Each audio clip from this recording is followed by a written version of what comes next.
Got the cinematics rolling. The players are up in the plane, and the plane is now departing. Here we go, a northeast plane path heading down, taking a nice angle to the southwest. In just a matter of moments, I think we're going to have that up on screen. But what a beautiful set that we're working with here at StarLadder. Absolutely, StarLadder redefining the LAN experience for PUBG in Season 1 and keeping that going into Season 2. But here is our map. We can see our teams are now dropping out of the plane and finding their loot locations. You can already see 17, or Team Secret, Team Ghost, Divine, all heading more towards the northeast, while everybody else looking like that middle area is a little bit congested there, Esquire. Yeah, you know, this is pretty true, though, to Miramar. I mean, it's such a big map, Poro, that you really are hedging your bets properly if you just land in the middle. The chances are, if you land central on Miramar, that you're likely going to be inside of the first circle of the game. And there it is. All of our players have now departed the plane here for game number 1. And it is going to be so incredibly fascinating to see how these teams are going to adjust and where our first circle of the tournament is going to be landing. Here we're looking at Team 17 landing in the Hacienda del Patron area. We've got Shox and Xiao going to be looting up as a duo. Fortunately, they do have this area all to themselves. It looks like they're the rest of their teammates doing a little split looting situation, but nobody right on top of them for now. It looks like everybody on this map has pretty much found their own little home to call or place to call home, and we see this first circle has now popped, and it is going to go north central. So this is going to be good news for a lot of these teams. Yeah, I mean, it's not a bad circle to work with. Certainly the teams that landed central on Miramar are going to be happy with their positioning, especially given what they are seeing right now. A few teams, though, going to be outside of this circle number 1 at least. Ghost, some of our teams that we saw drop out very early, going to have to make their way down a little bit to the southwest to find themselves safe for zone number 1. Around the map, though, Pora, we do see a lot of other teams having taken advantage of those early drops, dropping late, going to be able to pretty much loot to their heart's desire without any type of contest. Over here in El Pozo, we just had one squad, but back to the beautiful San Martin. Welcome to South George, going to be looting up. Pretty loose split right now for these guys. We got Vard, Gaxi, and the rest of the crew over there as well. Very far from South George right now, but they are finding a nice little home in San Martin. Meanwhile, M19 finally landing in their parachutes all the way down in Los Leones. They are going to have to get to a loot location fairly quickly to get into that, to transition into this first circle. But that being said, M19, not a team that likes to go dead center very early. They like to play it a little bit more slow, so they'll probably be pretty comfortable coming into the circle a little bit later. Yeah, and I mean, that strategy, the desk mentioned it earlier, that strategy in particular worked so well for M19 in the previous tournament for GLL, which they took first place in. So we're hoping to see them come off of that strong finish there and play just as well here today. Tainted Minds, one of our teams from the Oceania region from Australia, I believe is where most of these guys hail from. They've got Extreme 2G subbing in for one of their players. Yeah, Extreme 2G from Greyhound Gaming, a great player from that Oceania region. It's going to be really interesting to see how Tainted Minds decides to play this.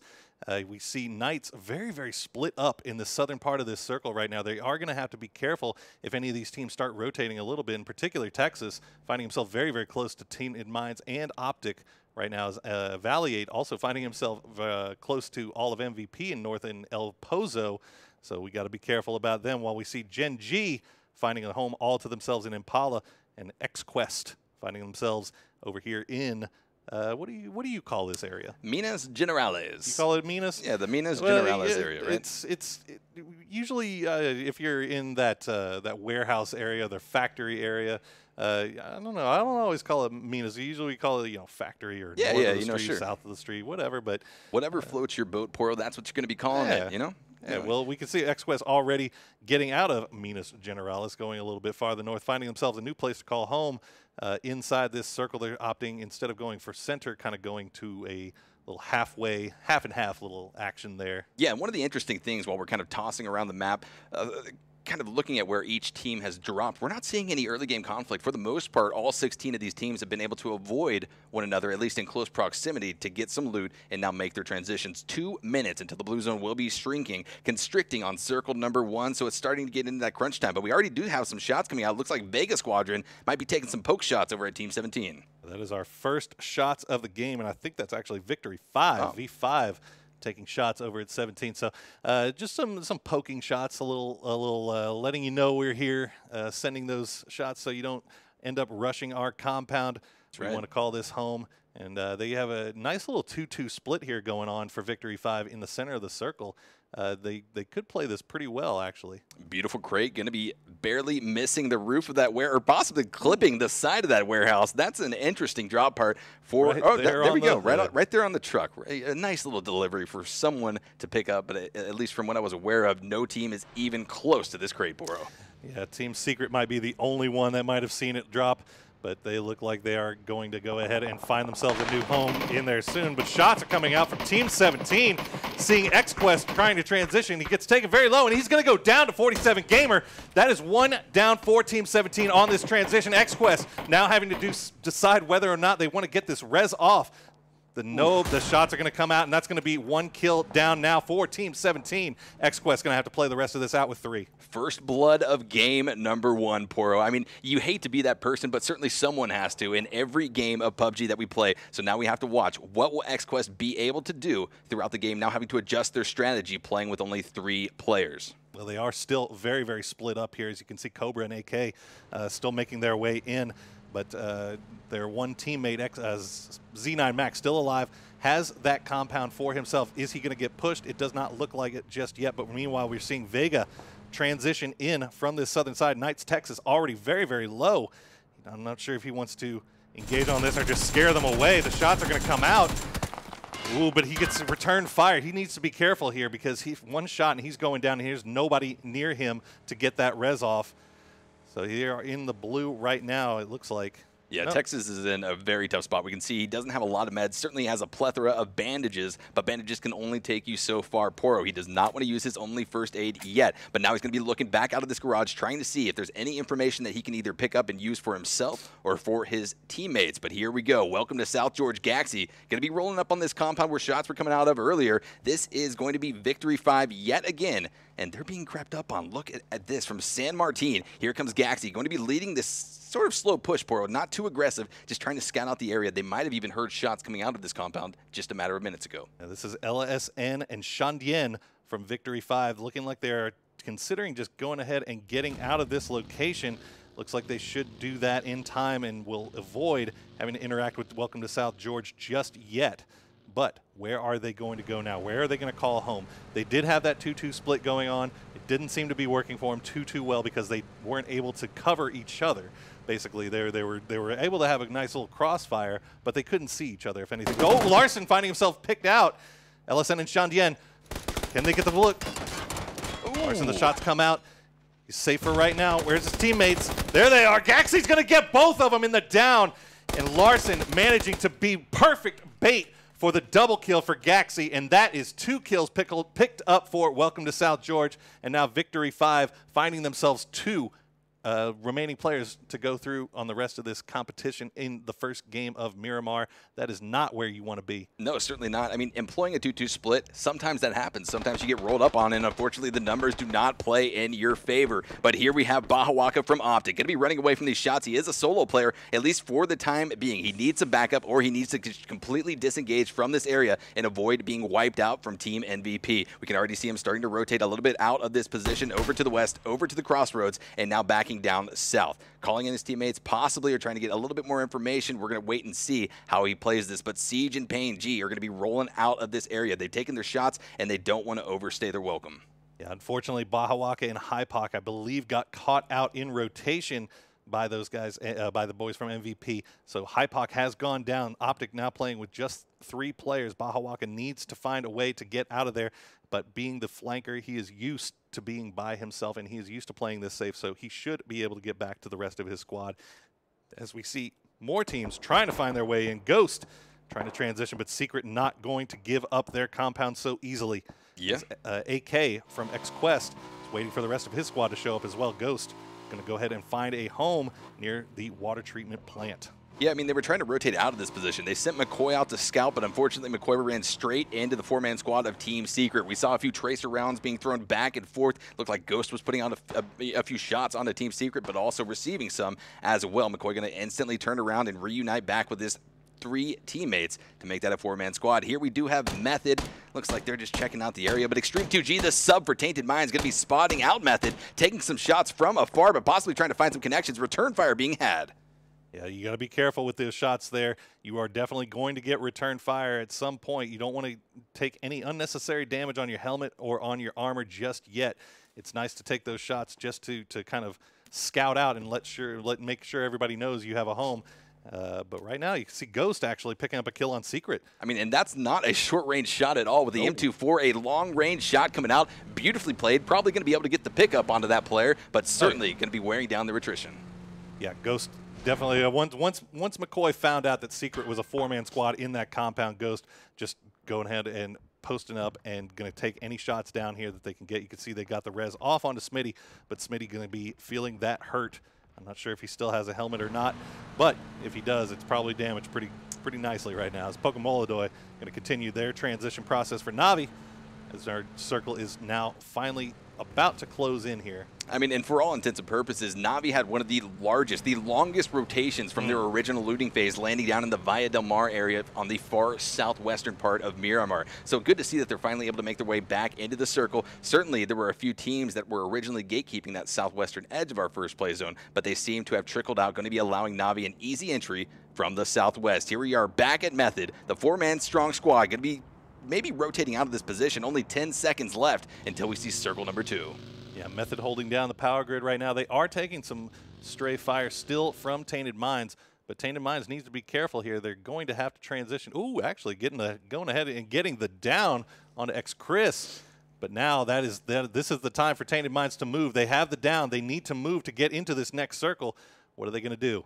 Yeah, I mean, you've got to take every opportunity that you get, specifically in competitive PUBG. A matter of seconds can be the difference between a squad wipe or an easy entry into the next circle. But both teams are trying to get out of that area. Tainted Minds just fully capitalized on that shot, was able to get the knock onto one of the members of Method. But Ghost, yet again, drawing fire from one of the enemy teams on the map.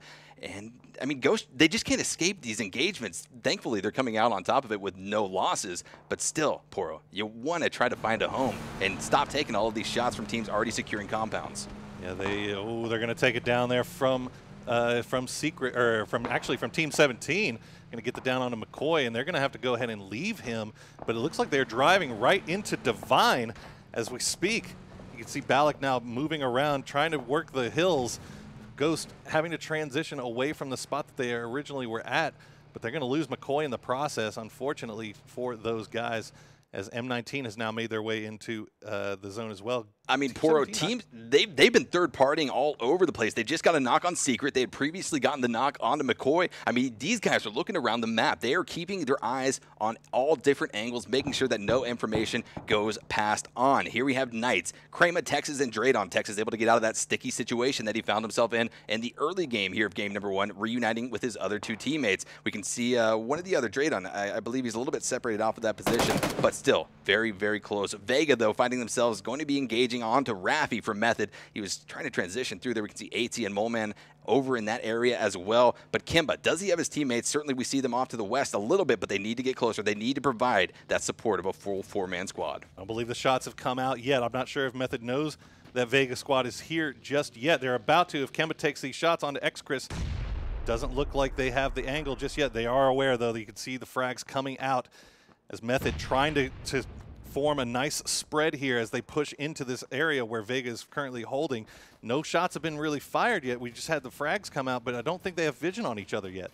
Yeah, they're going to be creeping around the fence of this compound, just trying to work their way in slowly, trying to gather information and not get caught out by one of the members of Method, surely in this compound as well. Just playing it very slow. And you like to see this methodical play coming from these teams where so much is on the line, not just international bragging rights and prestige, but also the $100,000 prize. Yeah, Method playing this extremely carefully. You can see AT and Raffi all playing down in the divot. And as we turn away now and take a look at MVP, who's rotating onto a high ground spot where they have vision onto Navi.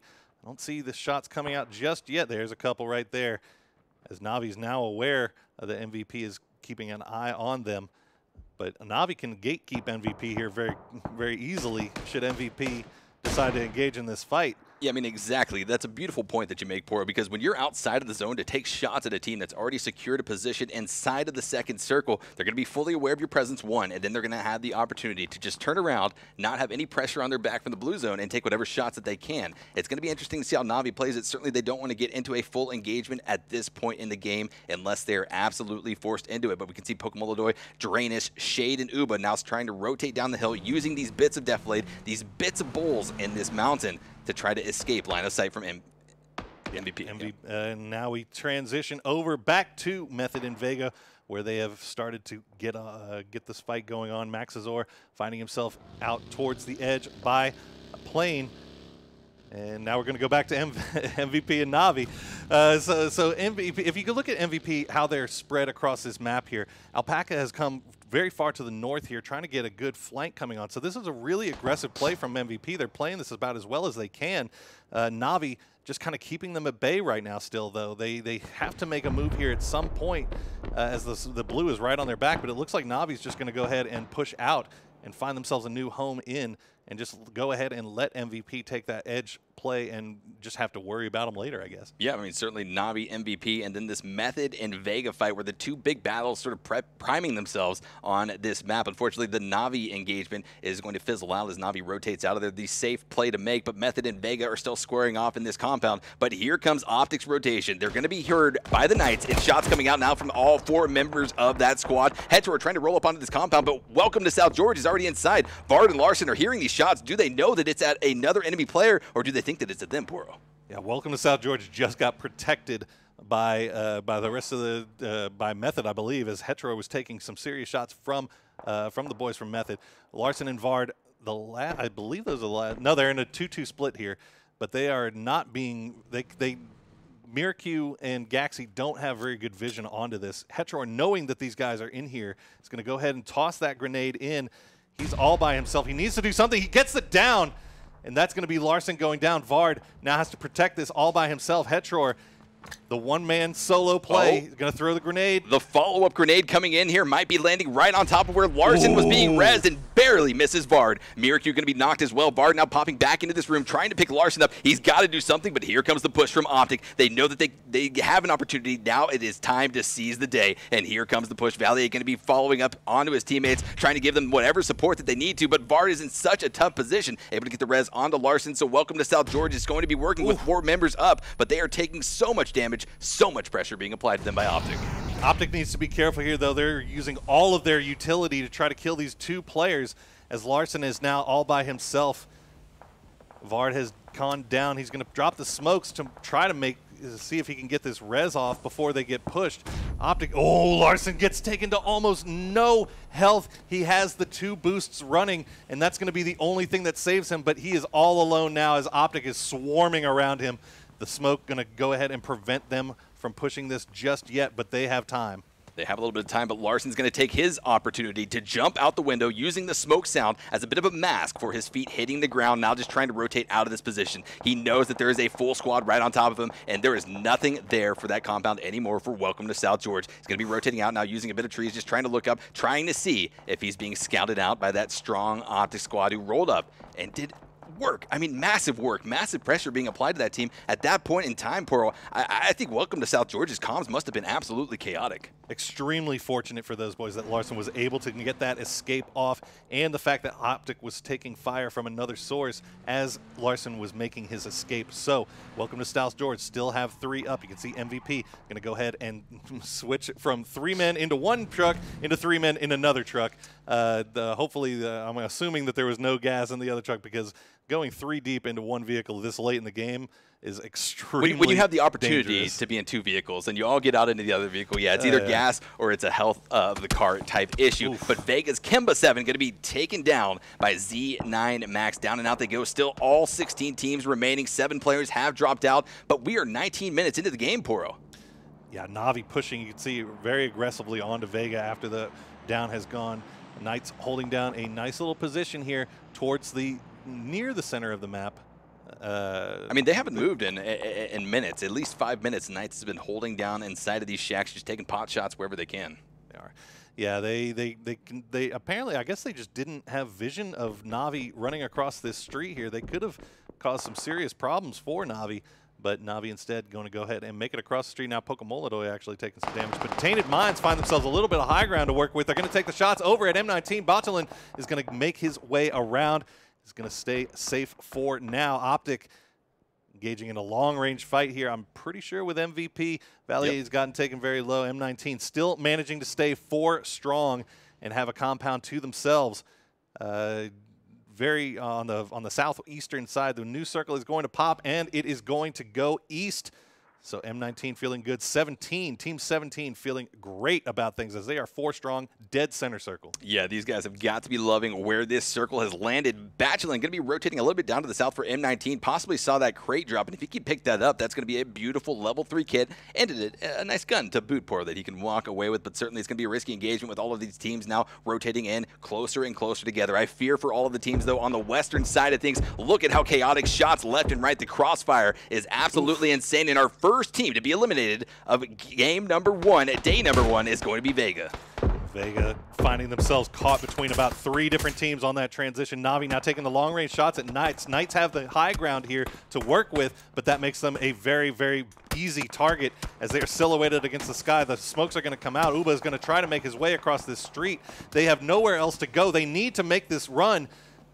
And so far, it looks like they are able to do so. Some great protective fire here coming in from Shade, Drainies, and Pokemolodoy while Uba makes his way across the street, getting close, trying to get into grenade range. They do get the down onto Krema, so Krema going to have to get rezzed by Voxic here. Uba's going to get close enough to get into grenade range, though. So if Na'Vi can get that make that happen, they can make their way across the street. Tainted Minds now, Subslayer, the only one left alive. Or no, he's dead. I think they have 1 player left. They have 2 down. So here we go, Gen.G pushing into Tainted Minds and getting all these kills. Very, very nice move by Gen.G.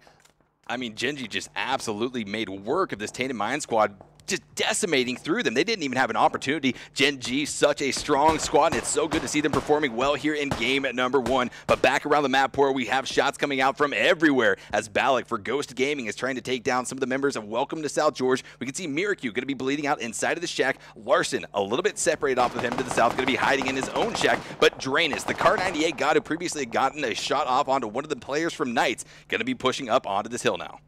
Yeah, Ghost have a really good position in the northeastern part of this circle. They have a ridge line to work with. They can see everything in front of them. Balak taking big shots across at Divine as Divine tries to make their way into circle, and they're going to run right into MVP. You can see Na'Vi now have made their way across the street. They have Optic in their sights. Do they take the shots? No, not just yet. They still have a little bit of ways that they have to move.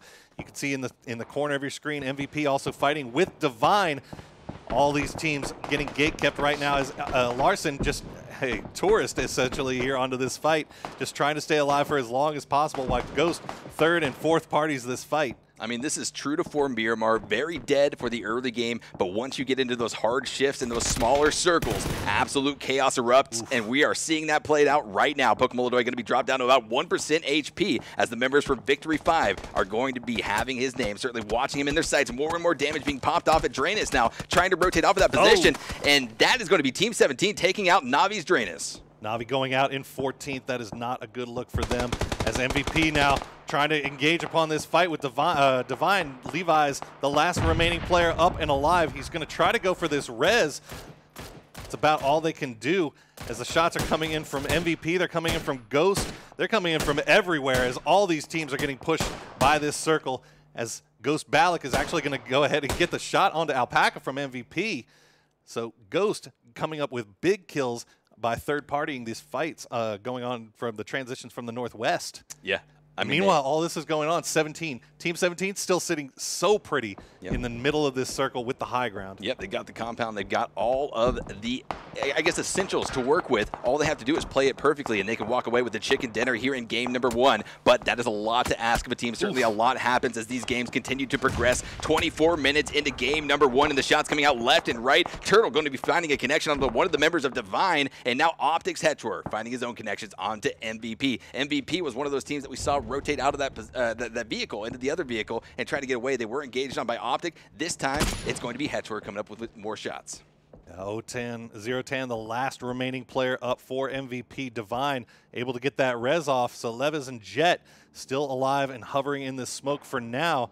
but they have Ghost to worry about, they have Optic to worry about, and they have a long way to travel across a wide open plain to get into this next circle.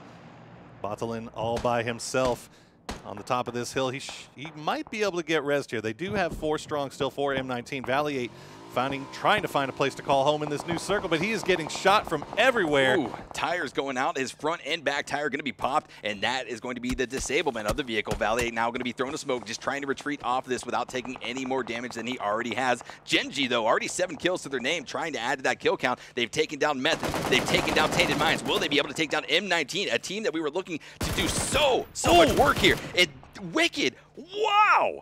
Wicked getting the great flank on to M19. M19 down to just Konstantinik, as he's going to go ahead and run and try to get some place where he can hide for position. At this point, it is all said and done for M19. They're just going to try to get as far into this game as possible. But Gen G committing to that push and playing it so very well, as XQuest now is finally causing some problems for Team 17. Team 17 has been hiding in this compound for as long as we can remember, but now they are having to defend it a little bit more than they've had to previously. Absolutely. We did see Optic going out in 10th place. 9 teams remaining, 26 minutes into game number 1 with 26 players alive, Poro. Victory 5 now going to be able to get a little bit of loot as they work their way into the western side of the circle, but still more and more pressure surrounding this compound. The grenades are going to be coming out. M19 wiped out in 9th place. One of the top teams coming out of the competitive scene up until this event. A very, very poor finish for them in game number 1. Certainly we're going to see them shift their strategy as we go through the other 4 games today here on Miramar. But now the story is going to be inside of this circle where Team 17 has been holding this compound for a majority of game number 1. And, you know, it would be really easy for Team 17 to divert all of their attention onto XQuest right now, but they're not. They're making sure that they keep eyes on everywhere around them, and they don't want to tunnel vision just on this one team that's close. They're going to have Shu playing this wall, keeping track of them, throwing grenades, trying to get the downs here and there when he can, but they're not going to overcommit to this fight.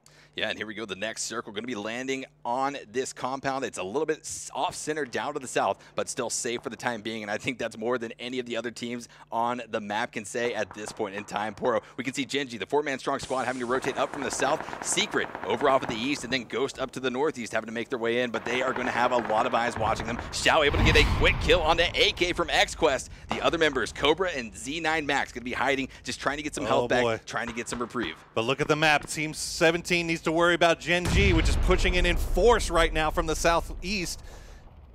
Like we said, they don't want a tunnel vision on XQuest here because Gen G is so very close. Looks like they are aware. Oh, Simson gets taken so very low but doesn't go down, as Gen G has picked up 11 kills so far this round. They are just dominating. I mean, Gen G is such an aggressive squad. We've seen them play like this in the past, and when they have this motivation, this confidence behind them, they're able to rack up so many kills, and not just kills, but excellent placement as well. This compound continues to erupt. Gen G going to be firing some shots onto Team 17. Raffy from Method just waiting over there on the hay bales, but a beautiful knock coming out from the grenade from Wicked onto Team 17's QMCC. The second that down came out, you saw him jump out the window. They're making the push, as Secret is actually in trouble right now. They're making their way out of the blue. They're taking their time doing it, as Ghost has been kind of gatekeeping them. Stand in check is going to go down, and that's going to be another kill picked up for them. But Gen G, they got the down onto QMC, I believe, did not push it as hard as I thought they would here. Looks like Shock should be able to get the res here. Balak needs to be careful. He's running from the blue. Smitty and Fiend still alive for Secret. They don't have any vehicles, though. They have to rely on the smokes. They have to rely on the utility to try to get themselves across the street. Now 17 completely focused here on Gen G.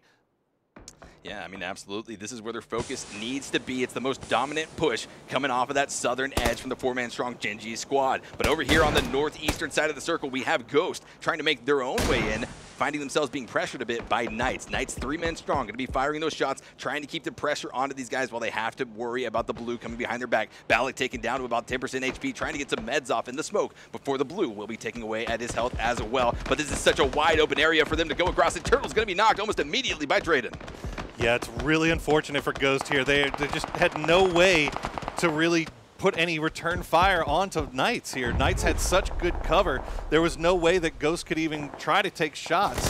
They just could try to hide in the smoke as long as they can. And meanwhile, Gen G finally pushing into Team 17 here. Shox has gone down to Simpson, and Gen G still 4 strong, 13 kills deep. They are looking really, really good here at the end game. They are looking so good, Poro. And this next circle shift going to be taking us down to the southwest, still on this compound. These guys are going to have so much cover to work with, but with so many enemy players in this vicinity, it's going to be quite a bit of chaos for them around the map. Knights 3 men strong. They already took down Ghost coming off that northeastern edge. They just need to make their way in for themselves, but they also need to be worried about the team over there to the northwest. That's going to be Victory 5. They've been popping off some shots, getting a little bit of third-party action in throughout the game, but certainly a dominant force that you don't want to forget about. Absolutely. Knights still 3 strong. They have a nice little ridge line here to work with. They just need to play this safely. They need to play it quietly. There's so much going on at the top of this plateau here that they don't need to get involved in just yet. They can wait until the shots start coming out and then third party in on this and probably come in with a win if they play it correctly. Gen G, meanwhile, needs to worry about Team 17. They need to worry about XQuest. And meanwhile, we have Victory 5 in the background trying to make a rotation. Knights could eat this up. Oh, they absolutely will eat this up. Look at the tracer rounds coming out, making their connections onto the vehicle. Not a connection onto the player itself yet, but he is trying to do whatever he can to avoid these shots as Drayden continues to rain down hellfire onto the members from Victory 5, trying to make their own rotation into the northern side of the circle. If Knights can take out this threat, Poro, they will be absolutely safe on the northern side of the circle. One down onto Little Lee from Drayden. It's now down to Landrin. Landrin's going to try to get the shots on Kramer. Kramer gets taken to about half health, and that's going to be him going down. And he's going to get killed off as well. So Landrin finally gets finished off by Drayden, but not before Kramer goes down. And that is now Knights down to 2. They have this. They still have good position to play off of here.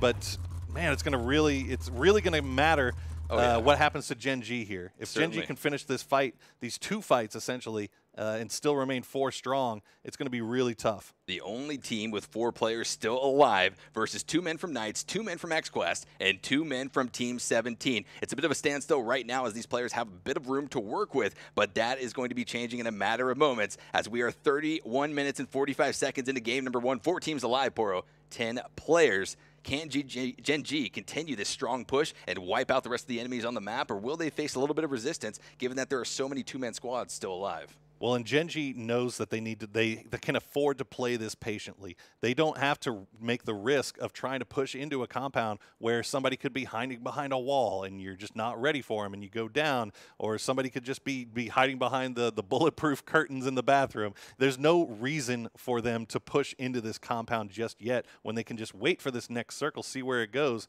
Okay, now it gets a little bit trickier. Yeah, and I mean, if you look at the positioning that Gen G has taken up in this compound, they have so many different angles covered. They're going to be able to spot any of the members of Team 17 rotating out of this building, but also all of the surrounding areas. Here comes Knights, going to be making a slow push up onto the hill, trying to get some information. Boxic going to be following up Drayden, and some shots already coming out, but it's going to be Gen G's Simpson on to some of the members of XQuest. Cobra still hiding behind his shack with his teammate, just trying to avoid any lines of sight for the time being. I mean, this really just comes down to who's going to move first, who's going to get caught out. And you know this new circle has popped, and it really changes nothing. You know, XQuest still in their shack. They can still afford to stay in their shack. Team 17 still holding down the angles that they're holding in their house. Gen G has to move a little bit to get into the next circle, but Knights still have that ridge line that they can work with. So everything still remaining the same. It's really just kind of a question of who blinks first. Yeah, I mean, exactly. And Gen G has 4 guns ready to catch whoever is going to be blinking Poro. But with this, we still have a bit of a standstill around the map. These guys don't have to move really far or at all just yet. Just continue to watch your lines of sight, get a little bit of information for you and your teammate or teammates if you're Gen G to work off of. Yeah, and I'm not sure. I'm sure Gen G actually knows that Knights have that ridge line to work with. Doesn't look like they're too interested in pushing it just yet. You can see Simpson trying to make a little bit of noise running around here, seeing if he can find some angle to work here. But Gen G generally just playing this patiently. They don't need to risk losing any of their members while they still have so many people alive. As the circle is now going to push in, it's going to lock. Where's the next one going to go? Oh, and this is going the final right circle. to the center. Yeah, final circle. Look at Gen G. Now they're swarming. Now they are swarming. They know that they need to have lines of sight onto all different angles to catch out the enemy teams still alive. They don't know exactly what they're working with here, but we did see, like you said, Poro, Gen G threw a flashbang down the hill towards Knights' direction, so certainly they're expecting a team to come up from that hill. And I got to be honest with you, I really like Knights in this position. They have that ridge line that they can work with. Gen Z, Simpson's going to go ahead and push in. They're going to find 17. Sue gets taken so low. Loki and Chalater are actually going to go down. So this is now Gen G down to 2 players. This is exactly what they didn't want to happen, as now XQuest is finding their way out of the shack. They maybe want to try to third-party this. No, the shot's going to get from Shu, and Shu actually finishes off the last 2 kills. He's going to get Chalater as well. And oh, he has to reload, otherwise he would have... Oh, he almost gets Wicked. Wicked has no health left. And 17 Shu doing... And that's Gen G going down, so it's now Knights and XQuest. Exactly, Poro, and this is the situation that we were talking about. So many 2-man squads going to be able to sort of third party and work together to wipe out Gen G, and that's exactly what happened. Gen G, which once was a 4-man squad, has been absolutely decimated and wiped off the map. 2 teams remaining, 4 players alive. It's going to be a 2v1 situation, essentially, as Draydon is bleeding out. Now a 2v1, the Knights. Voxic versus XQuest, Z9 Max and Cobra. What can Voxic do here? The circle is moving in slowly towards the center. Everybody's prone. XQuest been hiding out in the shack for so long. They finally come out to stretch their legs. They managed to third party and kill off Gen G and Team 17, but they cannot see Voxic just yet. They don't know. They have an idea of where he might be, but they haven't got the vision yet. Voxic having this hillside that he can work with. He's going to have to get up now, though, and make the run towards the center. He does get vision onto 1. Does he get to 2? No, he cannot. And that is going to be Knights finishing in second. But XQuest coming in with the first win of the day, the first win of the tournament.